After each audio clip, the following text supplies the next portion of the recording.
is performance standard 11, and this performance standard we will be analyzing two functions, as you see here.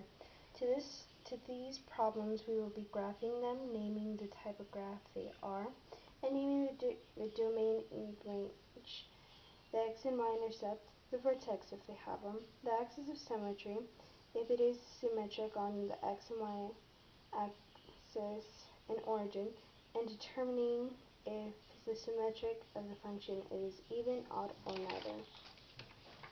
For example 1, as you see here, we already graphed it for you. For this function, it is called a linear function. If any type of function on the graph that comes out as a straight line, like this one, is called a linear function, as you can see here. Now the domain and range for this function, I like to write an interval notation for this type of function is always going to be the same. Negative infinity to positive infinity, and basically that is because it goes on forever. To find the x-intercept, you set the function equal to 0.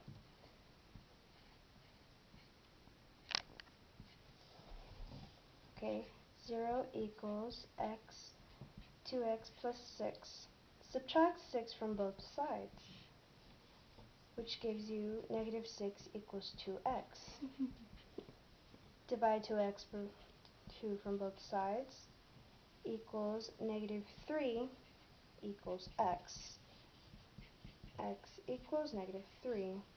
So your x-intercept is negative 3, 0. And the y-intercept is always going to be the number at the end of the function, and in this case, it is a positive 6. Y-intercept is 0, 6. Now this graph has no vertex, so we can say none, but if it did, it is basically the point of this type of graph. As you can see here, the vertex are here and here. The axis of symmetry depends on the vertex. It is always going to be the x-intercept. If the vertex, but if there isn't a vertex like this one, in this case, then there isn't any axis of symmetry.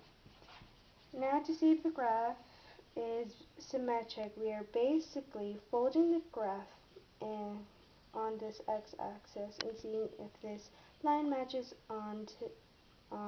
up on both sides of the quadrant.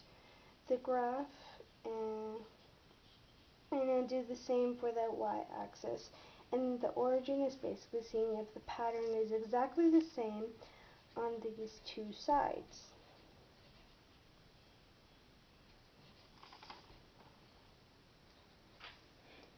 Finally, we are going to see if the function is even, odd, or neither.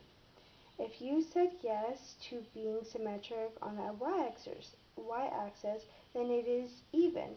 If you said yes to it being symmetric on the origin, then it is odd. So for this function, it's neither. So now we are done. How about you give it a try?